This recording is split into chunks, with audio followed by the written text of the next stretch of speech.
پسر دونوں.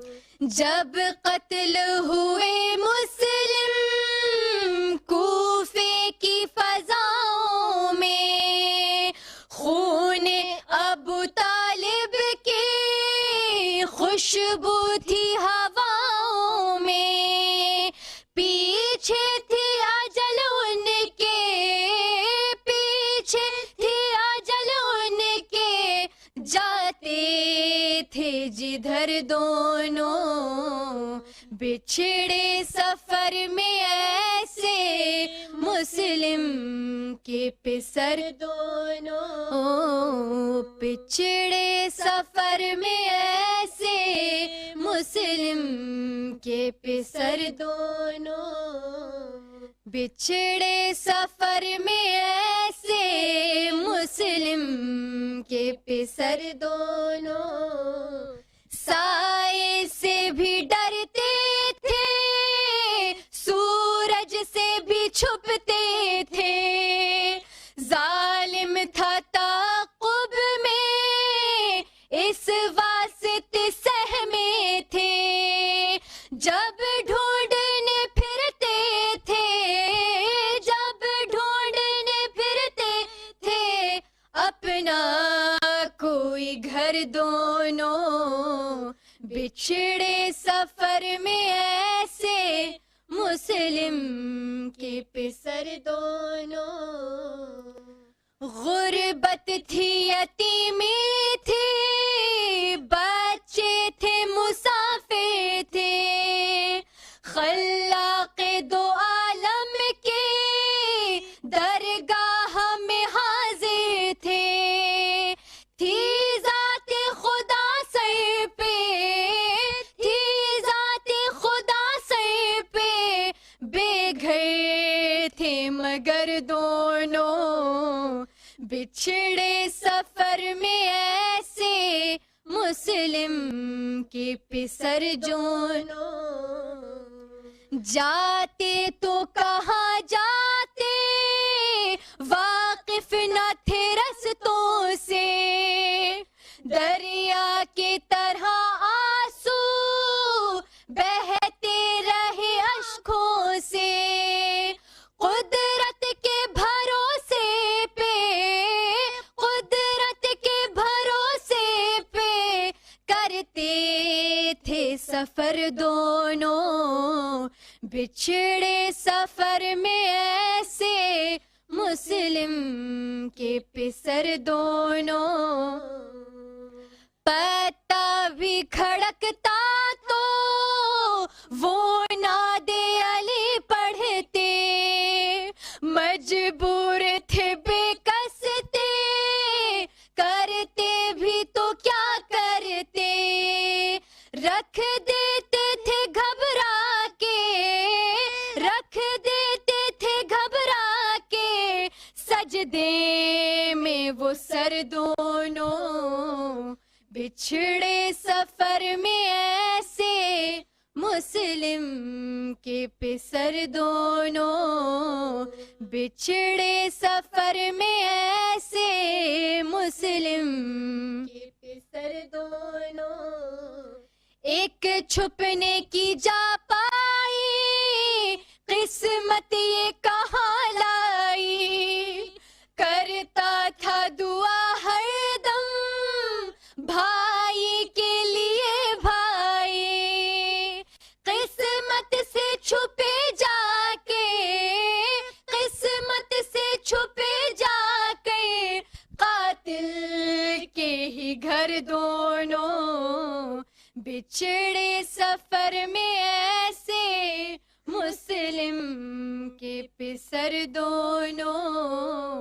بچھڑے سفر میں ایسے مسلم کے پسر دونوں.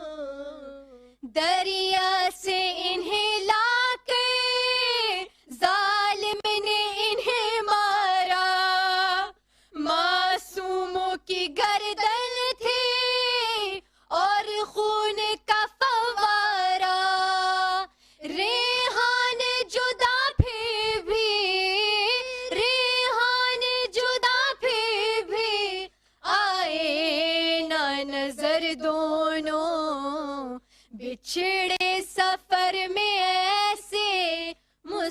कासिम के पिसर दोनों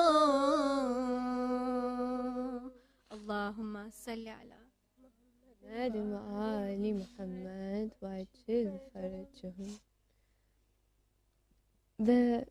back to what you were saying before you started the Noha, that they weren't afraid. And in the Noha, you said they were afraid.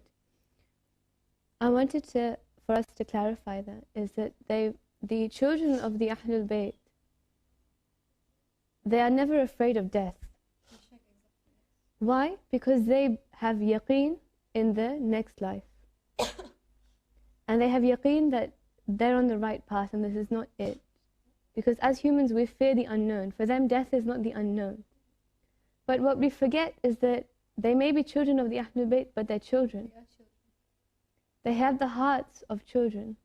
They have maybe, they have, mashallah, Allah has gifted them with the intellect, and maybe they might not have the minds of children, but they have the hearts of children. So when we think of Bibi Sakina alayhi salam, and we think of her as a 3-year-old child or a 5-year-old child, yes, she wasn't afraid of death, but she was still a little girl. And so for people to, why don't, some people object to us saying in Nohe, or, when we're talking about what happened, they object, but they were of the Ahlul Bayt.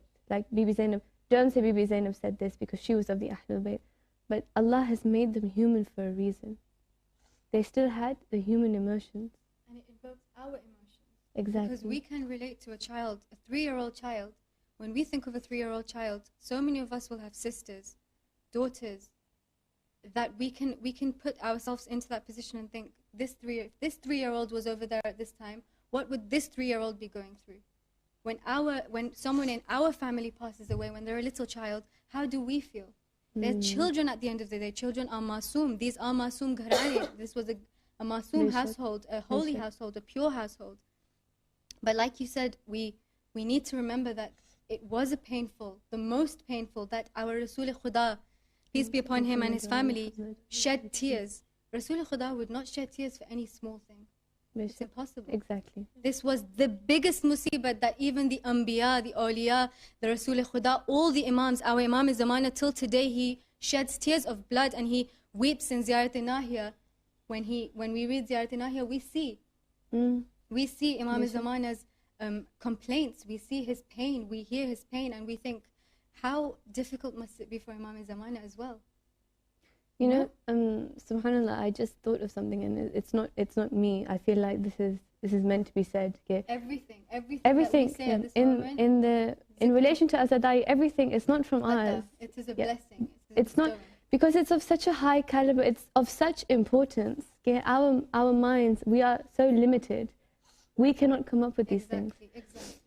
And the objection is, why do you still cry for Karbala? Years on. How many years? 1400 years, if not more? Why do we still cry?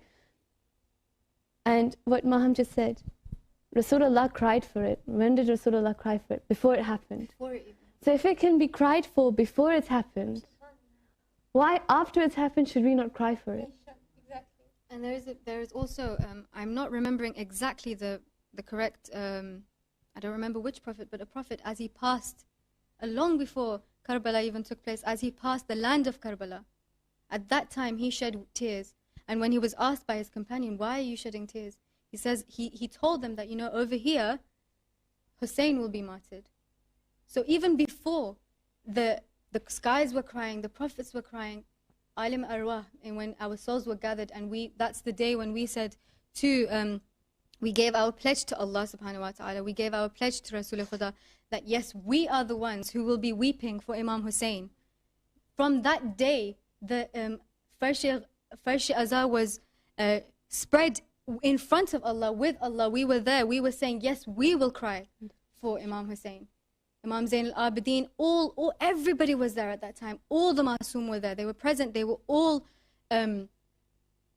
They were all saying, Labbaik ya Hussein, Labbaik ya Hussein, until today. And mashallah, in the recent years, you see in Karbala, the amount of people that are there saying, Labbaik ya Hussein, Labbaik ya Hussein.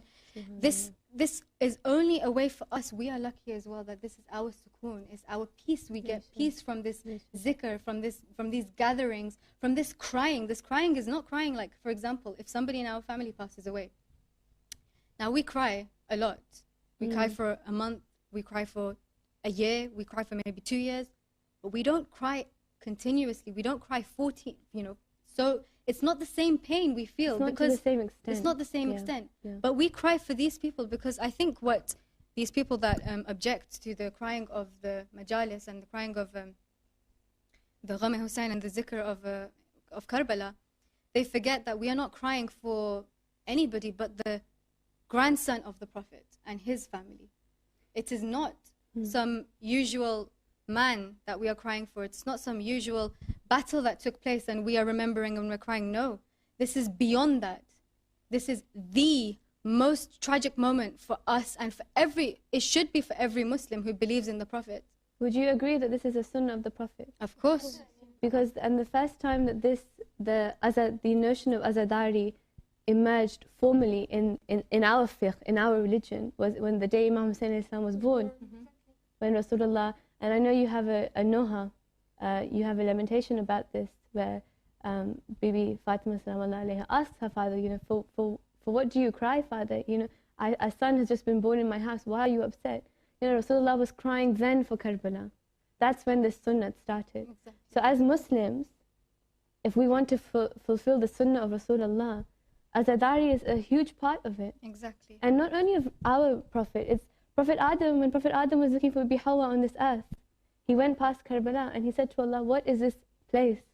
My heart feels very sad here. I feel a lot of gham here. What is this place? Exactly. And Allah said, this is Karbala, where Hussein will be martyred. We see that every prophet, not every prophet, but whoever passed the land of Karbala, whenever they did, all faced calamities.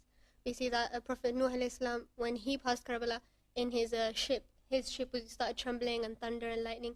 Every single prophet, Anbiya, Awliya, whoever passed that land always faced calamities. It's just, this azadari started from way back. They all had to stop and they all had to acquire, what is this land, why is this happening? Everyone knew from before. Everything about the land. Because Allah wants this azadari to be carried on. Exactly. And just a relevant point here, we're in October, and October is Black History Month. And the people with the African origin, every single year, they remember what happened to their forefathers, how they were, they had zulm done to them, they were oppressed. And every year they remember, why is this? Every qawm, every population remembers what their forefathers went through to give them what they have now. So who is our forefather? Imam Hussein Islam. Whether you're Sayyid, non-Sayyid, it doesn't matter because he is your Imam. He is the grandson of your Prophet. He is your forefather. If you're not going to remember what he gave up to get you where you are, you will never understand your roots. And if you don't understand your roots, how will you understand yourself? Imam Hussein, not only for us, but for the whole of humanity. He did a favor for the whole of humanity. If I can say, even Allah is thankful to Imam Hussein that today Islam, peace, the notion of Islam is alive just because of the sacrifice Imam Hussein gave. And we see that not only the lovers of the Ahlul Bayt are attracted to Imam Hussein, but we have Christians, we have Hindus, we have people from every walk of life, different religions. They see Imam Hussein and they think, this man really is and was something.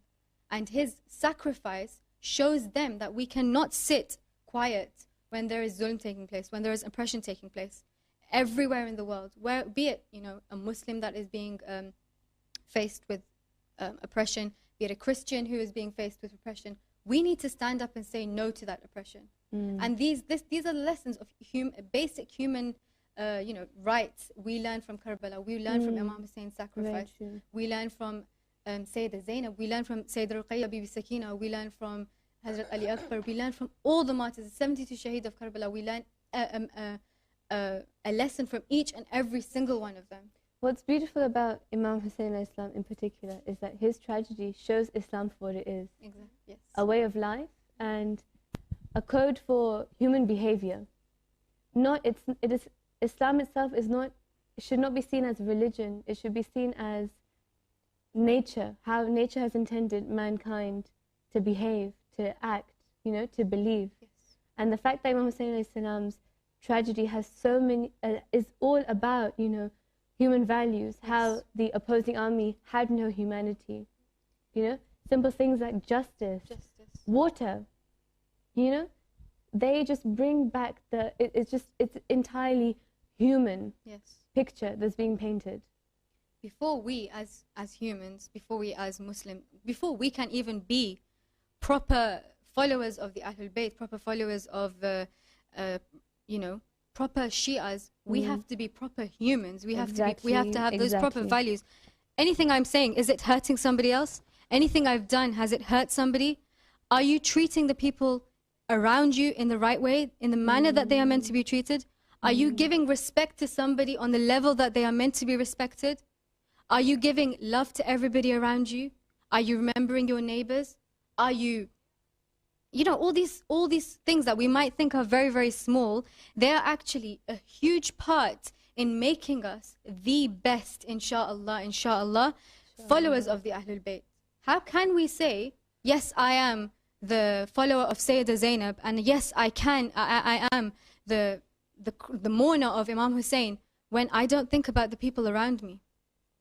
When I don't think, are my actions hurting the person in front of me? How? I don't understand, you know, how? This brings me on to Imam Ali salam's beautiful hadith that says, someone is either your brother in faith or your equal in humanity. And, you know, I feel like we as a nation, the Muslim nation, is very exclusive. We like to, you know, huddle together, no, we're Muslim, you know, Jannah is, you know, heaven is for us. And we have a lot of, I think we have a lot of pride. And what we have to realize is that the Ahlul Bayt have taught us that just because somebody does not believe the same as you, or is not of equal status as you, it doesn't make them any less valuable. I mean, Prophet Musa alayhi salam, when Allah said to him, I want you to bring back to the cave something that you feel, or someone, or a creation that you feel is lower than you. So Imam Musa alayhi salam, he saw a dog that had rabies, and the dog was diseased. And Prophet Musa alayhi salam thought, you know, shall I bring this creation back to the cave with me? But Prophet Musa didn't. And when he came back, Allah said to him, had you brought that dog back, I would have taken your prophethood away. And this shows us that being humble is so important. And you know, pride is something very easy to fall into. I'm talking about myself. It's very, very, you know, alhamdulillah, Allah has gifted us with, you know, our faith, our health, you know, the biggest thing is azadari, you know. But when it comes to azadari and the following of Imam Ali, we do have that pride, you know, we do have that, we feel proud that yes, we are those people, but that doesn't mean we see others as lower than us, you know. That's where the humbleness and the down-to-earth nature comes into you. But yes, it is something that we will be proud about forever, you know. Do you think that, and I'll play devil's advocate here. Do you feel that, you know, it's been many years now. Karbala happened many, many years ago.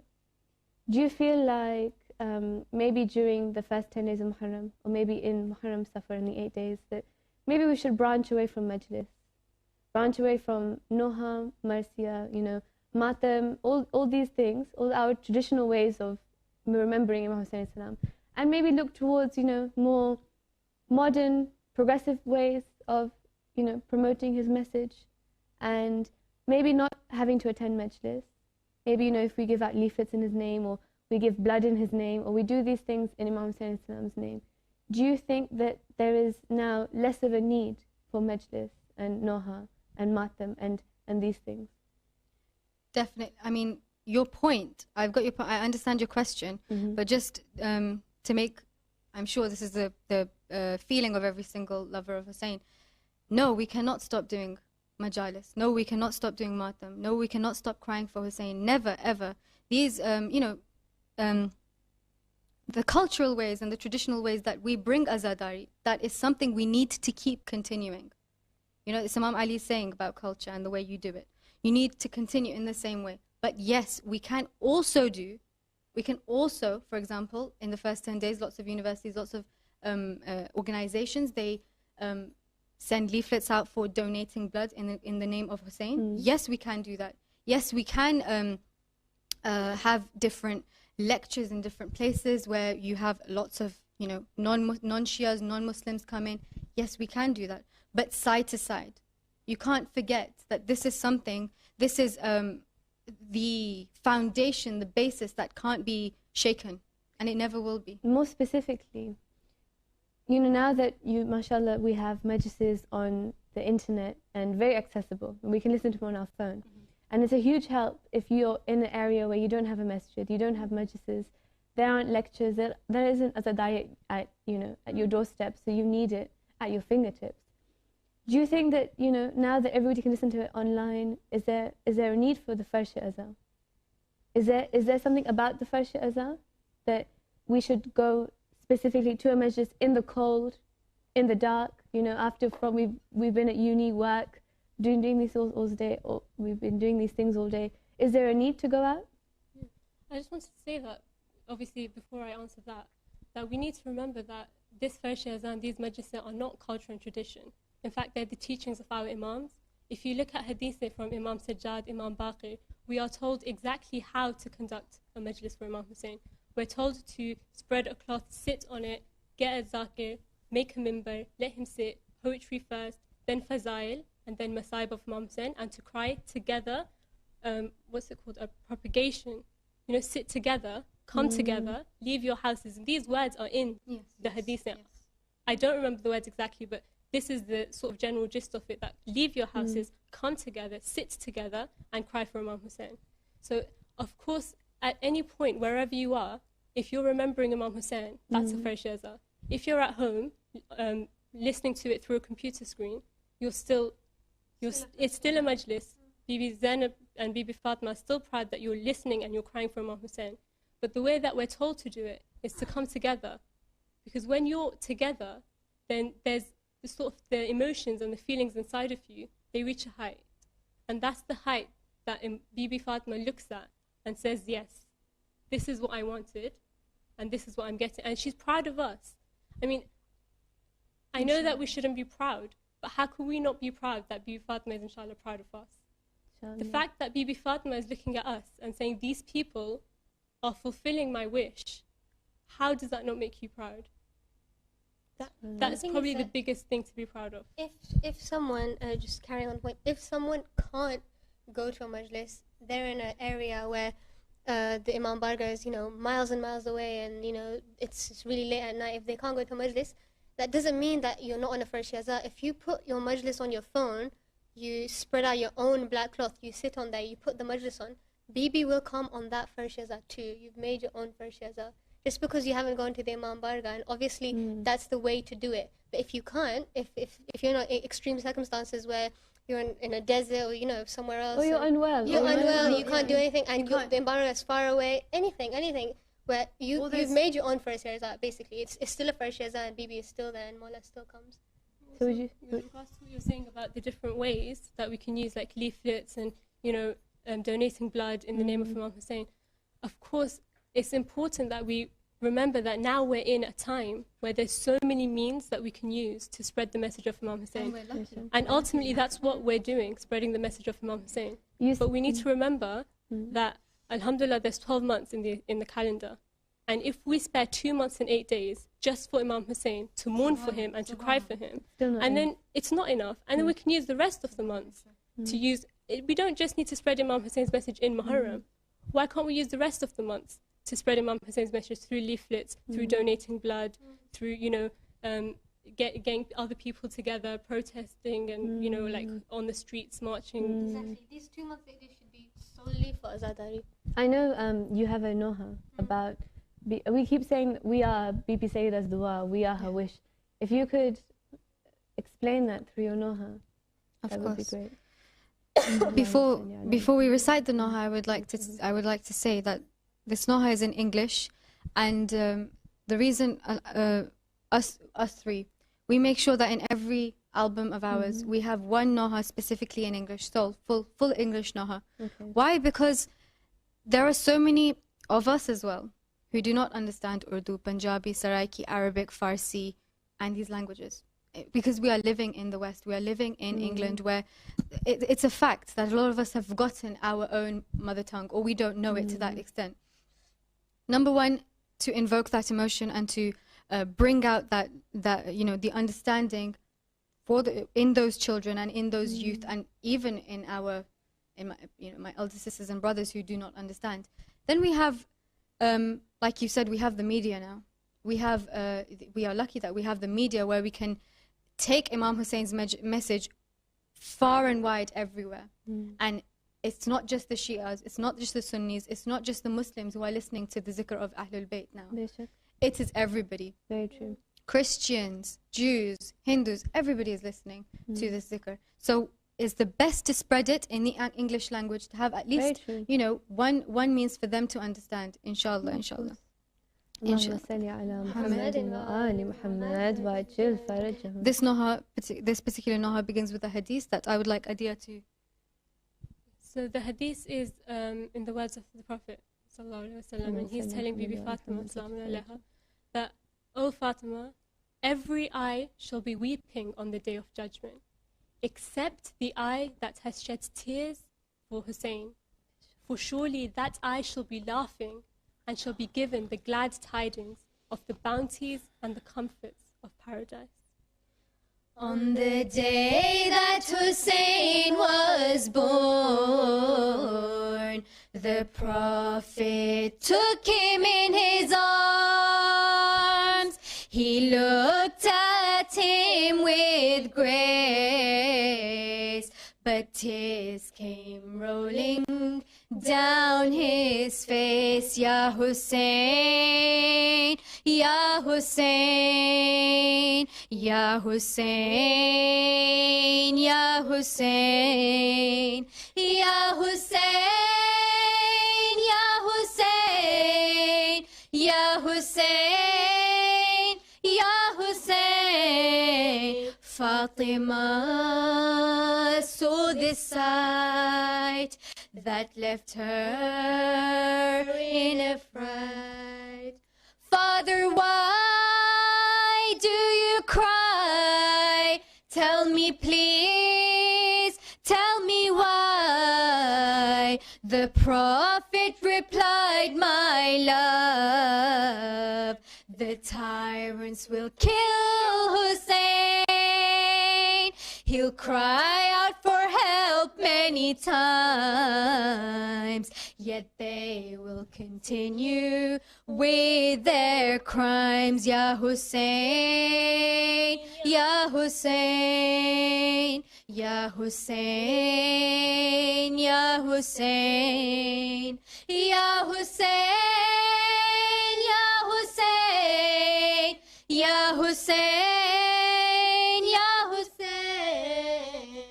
The tyrants will leave Hussein thirsty.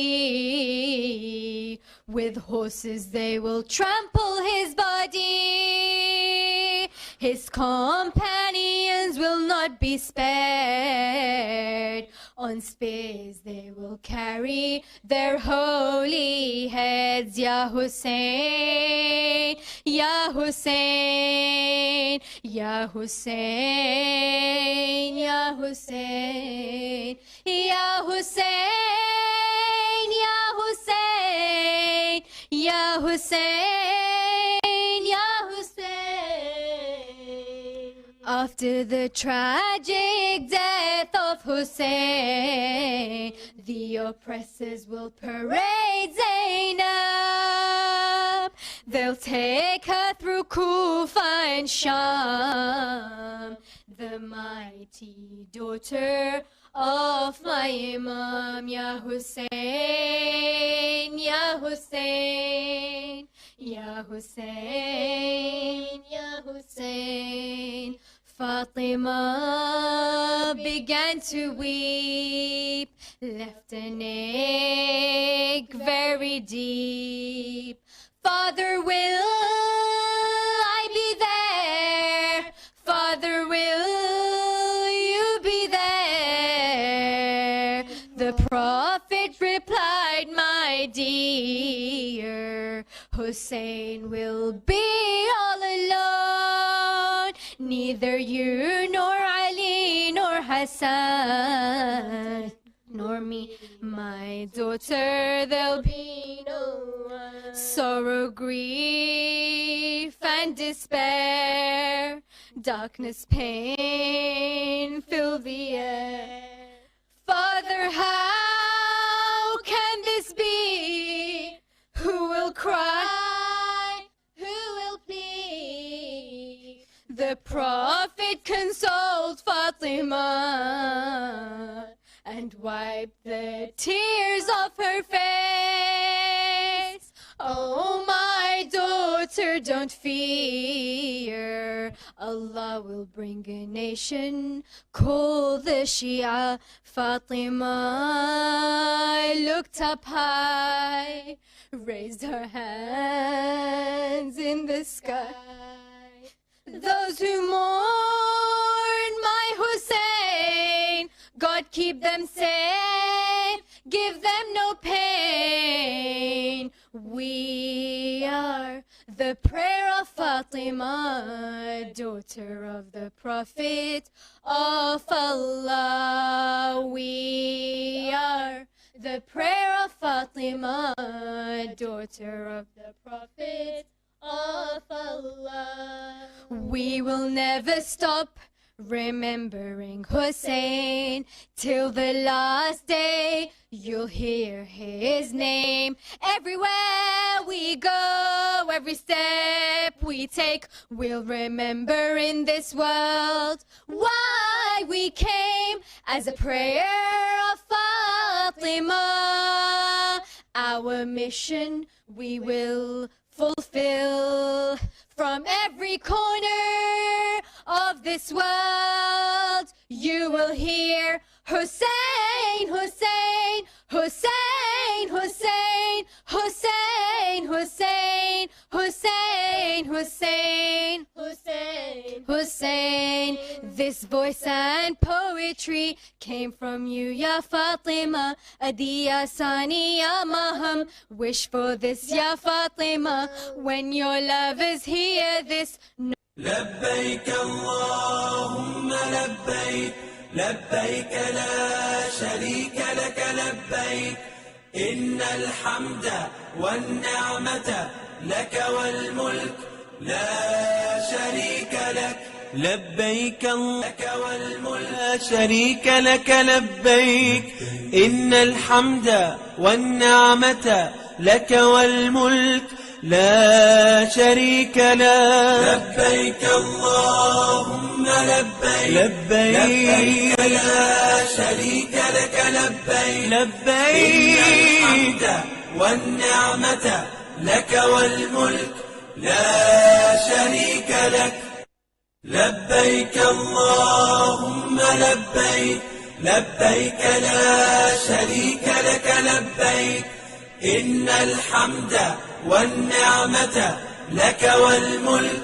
لا شريك لك لبيك اللهم لبيك لبيك لا شريك لك لبيك إن الحمد والنعمة لك والملك لا شريك لك لبيك اللهم لبيك لبيك لا شريك لك لبيك لبيك الحمد والنعمة لك والملك لا شريك لك لبيك اللهم لبيك لبيك لا شريك لك لبيك إن الحمد والنعمة لك والملك لا شريك لك لبيك اللهم لبيك لبيك لا شريك لك لبيك إن الحمد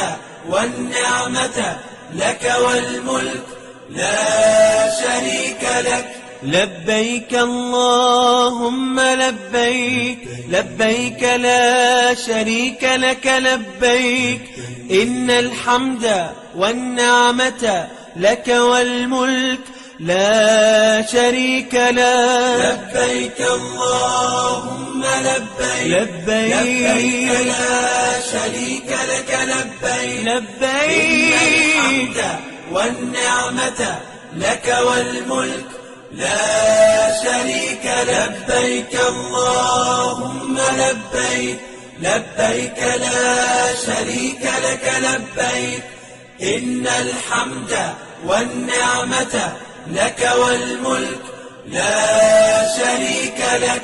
لبيك اللهم لبيك لبيك لا شريك لك لبيك إن الحمد والنعمة لك والملك لا شريك لك. لبيك اللهم لبيك لبيك لا شريك لك لبيك لبيك إن الحمد والنعمة لك والملك لا شريك لك. اللهم لبيك لبيك لا شريك لك لبيك إن الحمد والنعمة لك والملك لا شريك لك.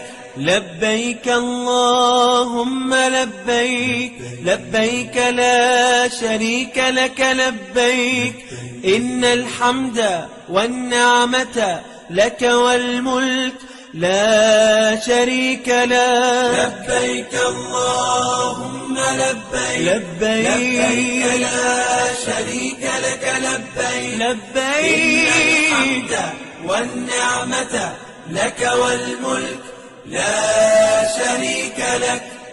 لبيك اللهم لبيك لبيك لا شريك لك لبيك إن الحمد والنعمة لك والملك لا شريك لك.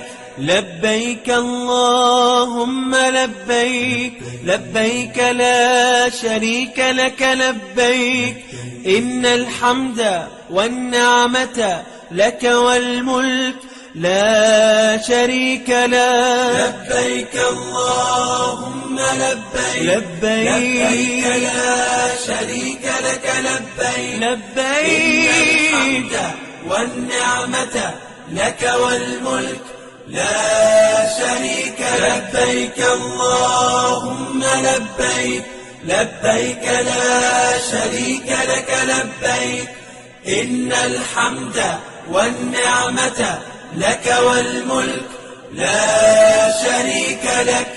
لبيك اللهم لبيك لبيك لا شريك لك لبيك إن الحمد والنعمة لك والملك لا شريك لك.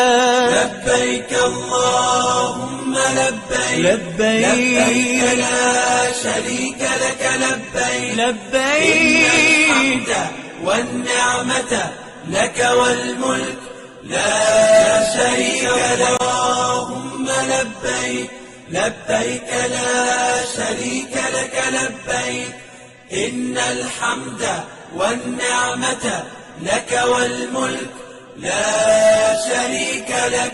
لبيك اللهم لبيك لبيك لا شريك لك لبيك إن الحمد والنعمة لك والملك لا شريك لك. لبيك اللهم لبيك لبيك لا شريك لك لبيك لبيك إن الحمد والنعمة لك والملك لا